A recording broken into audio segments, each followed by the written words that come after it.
বিসমিল্লাহির রহমানির রহিম। আমি মোহাম্মদ ফুলবুর রহমান প্রামাণিক, সহকারী শিক্ষক, police lines school and college, Bogura.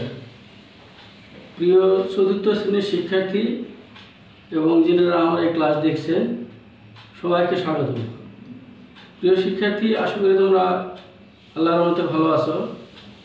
আমিও তোমাদের দোয়া এবং আল্লাহর রহমতে ভালো আছি। আজকে তোমাদের বিজ্ঞান বিষয়ে প্রথম অধ্যায়ে আলোচনা করব। অধ্যায়ের নাম হচ্ছে জীব ও পরিবেশ।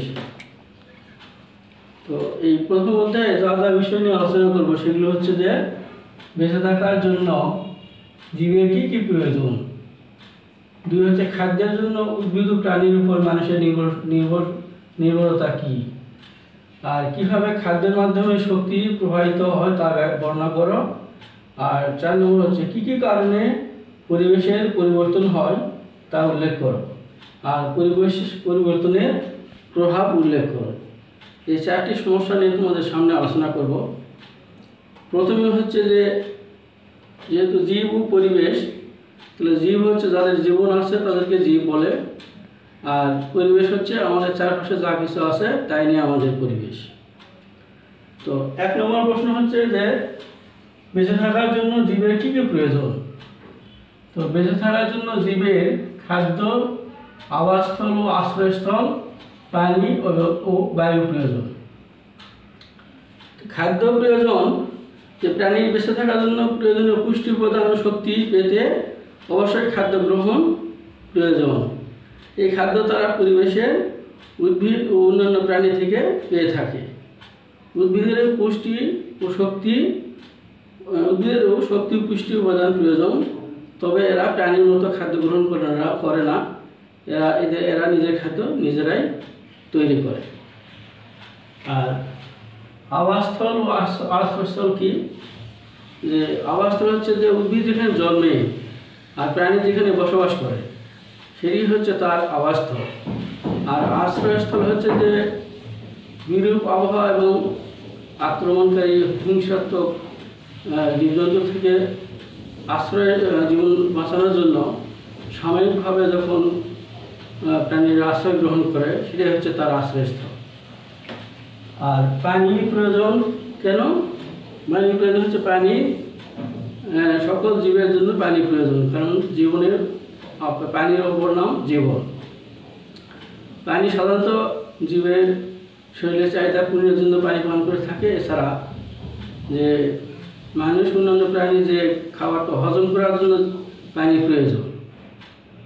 আর বায়ু প্রয়োজন কেন? যে বায়ু হচ্ছে যে জীবের জন্য বায়ু অত্যন্ত গুরুত্বপূর্ণ। যে উদ্ভিদ খাদ্য তৈরির সময় বায়ুর কার্বন ডাইঅক্সাইড গ্রহণ করে এবং অক্সিজেন ত্যাগ করে। আবার প্রাণী বায়ু থেকে অক্সিজেন গ্রহণ করে এবং কার্বন ডাইঅক্সাইড ত্যাগ করে। তো বেঁচে থাকার জন্য সকল প্রধান জীব এই পরিবেশ থেকেই পেয়ে থাকে। তো প্রিয় শিক্ষার্থী, আমরা এখন তোমাদের সামনে 2 নম্বর প্রশ্নের উত্তর নিয়ে আলোচনা করব, যে খাদ্যের জন্য উদ্ভিদ ও প্রাণীর উপর মানুষের নির্ভরতা কী, অর্থাৎ মানুষ কীভাবে খাদ্যের জন্য উদ্ভিদ এবং প্রাণীর উপর নির্ভরশীল। এখন সেই বিষয় নিয়ে তোমাদের সামনে আলোচনা করব। প্রিয় শিক্ষার্থী, এখন যে বিষয় নিয়ে আলোচনা করব সেটি হচ্ছে যে খাদ্যের জন্য উদ্ভিদ এবং প্রাণীর উপর মানুষের নির্ভরতা। যে আসলে খাদ্যের জন্য মানুষ যেভাবে উদ্ভিদ ও প্রাণীর উপর নির্ভরশীল, অর্থাৎ আমরা মানুষ যে সকল খাবার খেয়ে থাকি সে সকল খাদ্যই অধিকাংশই আমরা উদ্ভিজ্জ এবং প্রাণীজ উৎস থেকে আমরা খাদ্য পেয়ে থাকি। তো আমরা এখানে চার্টে দেখতে পাচ্ছি যে বিভিন্ন ধরনের খাদ্য দেওয়া আছে। এখানে দেওয়া আছে রুটি, এখানে আছে মাছ, এখানে মাংস, এখানে ডিম, এখানে ভাত, এখানে ডাল এবং এখানে আছে ফলমূল, আর এখানে আছে দুধ। তো আমরা এগুলো কিছু কিছু খাদ্য উদ্ভিদ থেকে পেয়ে থাকি এবং কিছু কিছু খাদ্য প্রাণী থেকে পেয়ে থাকি। তো উদ্ভিদ জাতীয় খাদ্য হচ্ছে, দেখো এখানে আমরা টেবিল থেকে দেখতে পাচ্ছি যে ফলমূল, ফল, তারপরে ভাত, তারপর হচ্ছে আটা বা রুটি,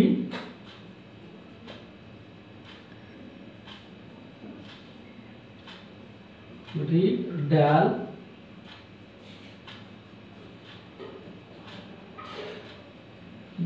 ইত্যাদি।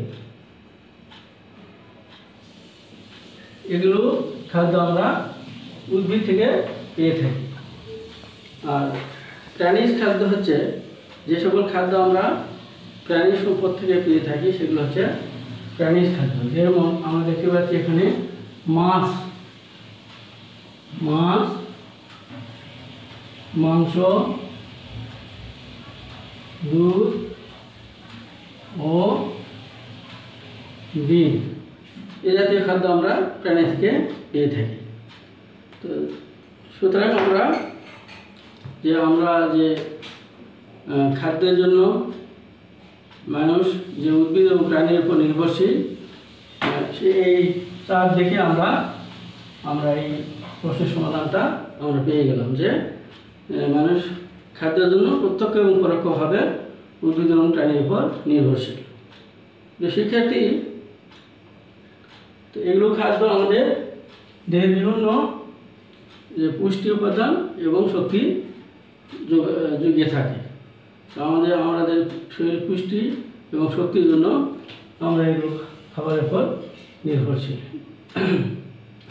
তো প্রিয় শিক্ষার্থী, আমরা এখন 3 নম্বর প্রশ্ন নিয়ে আলোচনা করব যে খাদ্যের মাধ্যমে শক্তির প্রবাহ। যে আসলে শক্তির তো প্রধান অংশ হচ্ছে সূর্য। এই সূর্য থেকে কীভাবে, সূর্যের আলোক শক্তি থেকে কীভাবে উদ্ভিদ এবং তারপরে উদ্ভিদ থেকে প্রাণীর দেহে প্রবাহিত হয়, এই বিষয় নিয়ে এখন তোমাদের সামনে আমরা আলোচনা করব। প্রিয় শিক্ষার্থী, এখন তোমাদের সামনে আলোচনা করব যে খাদ্যের মাধ্যমে শক্তির প্রবাহ, অর্থাৎ এই শক্তিটা প্রাণী দেহে শক্তিটা কীভাবে সূর্য থেকে প্রথমে উদ্ভিদে আর তারপরে উদ্ভিদ থেকে কীভাবে প্রাণীর দেহে প্রবাহিত হয়, সেই বিষয় নিয়ে তোমাদের সামনে আলোচনা করব।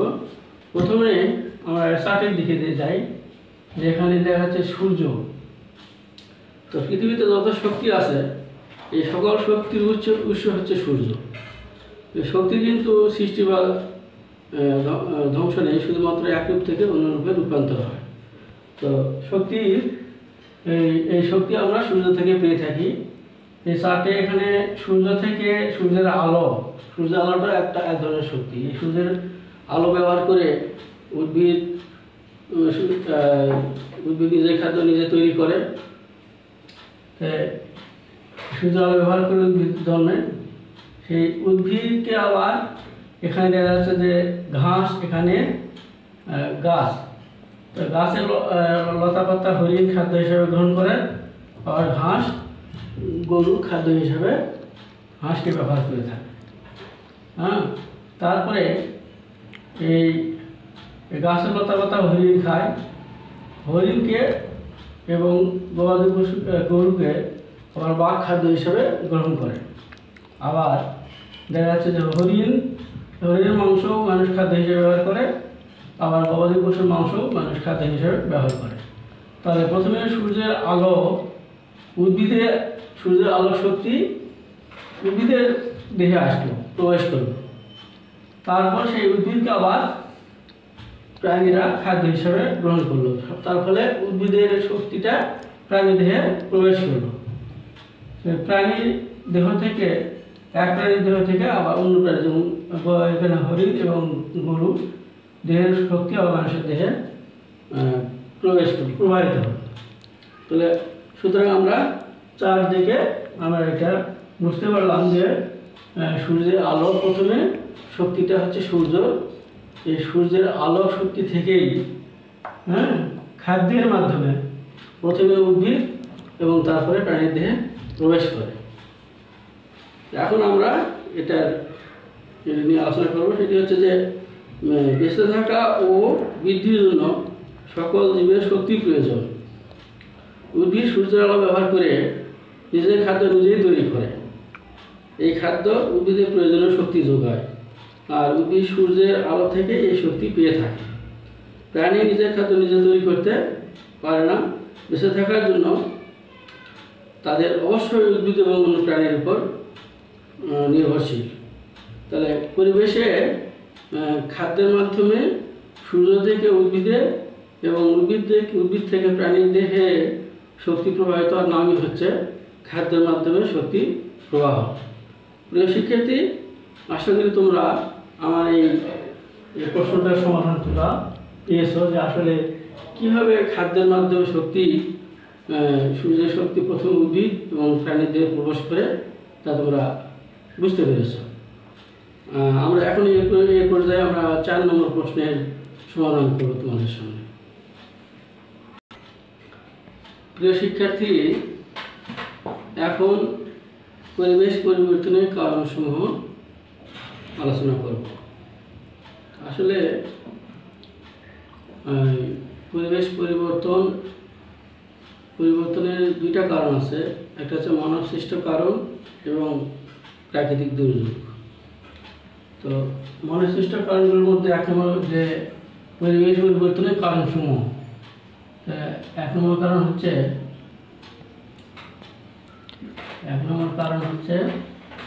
যে মানুষ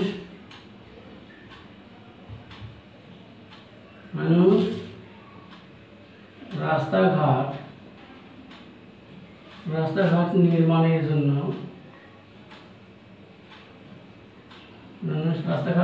জন্য গাছপালা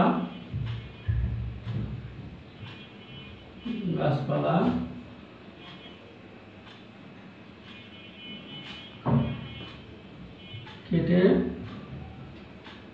ফেলছে, ফলে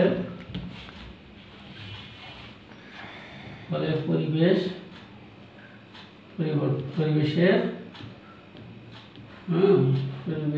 পরিবর্তন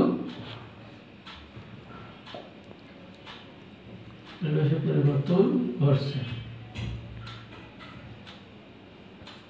2 নম্বর হচ্ছে যে আসবাবপত্র তৈরি,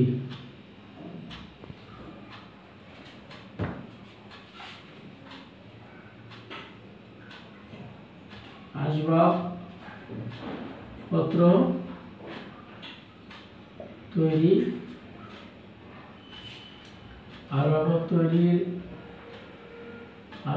তৈরির জন্য মানুষ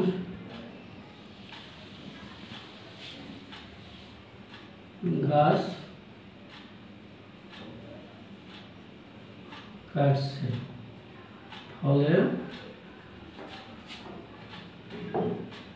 পরিবেশের পরিবর্তন ঘটছে।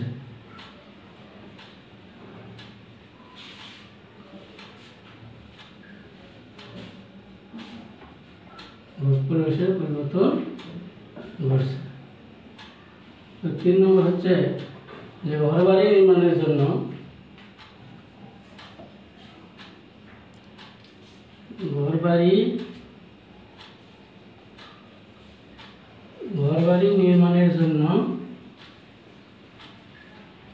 গাছপালা কাটছে,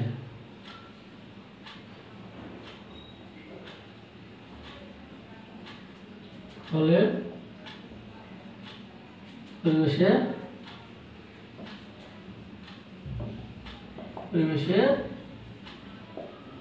পরিবর্তন ঘটছে।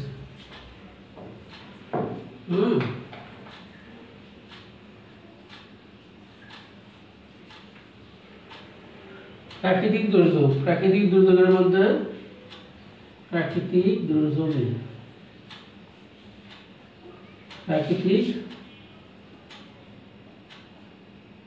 দুর্যোগের ফলে পরিবেশের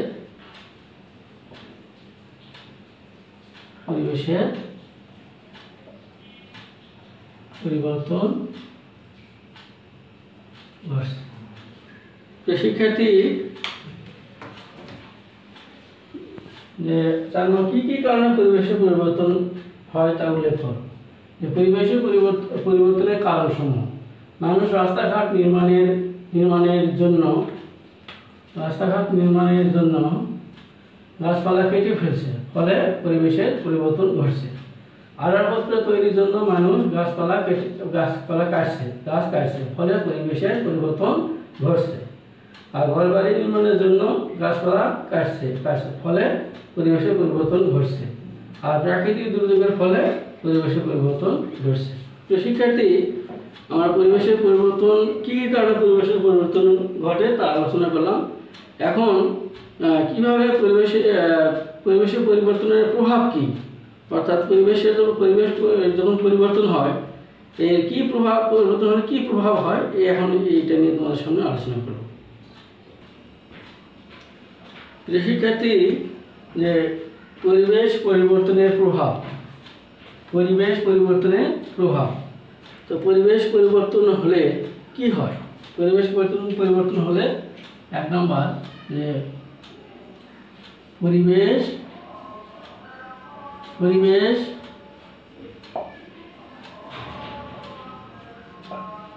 পরিবর্তনের ফলে তাপমাত্রার পরিবর্তন হয়।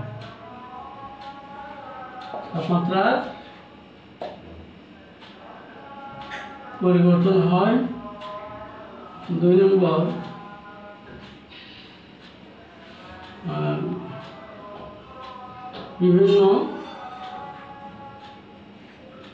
বিভিন্ন প্রাকৃতিক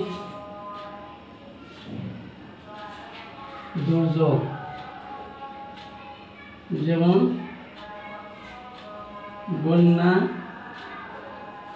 ও খরা দেখা দেয়। 3 নম্বর, যে পরিবেশ পরিবর্তনের ফলে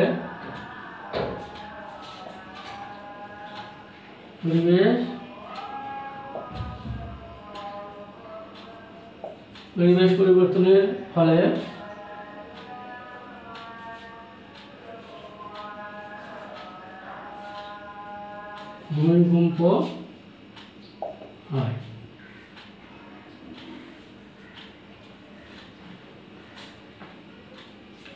এছাড়া পরিবেশ পরিবর্তনের ফলে 4 নম্বর,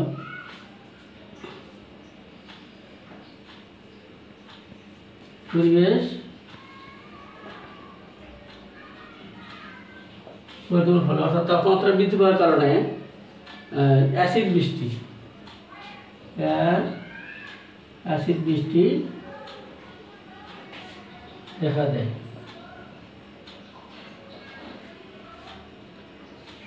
শিক্ষার্থী,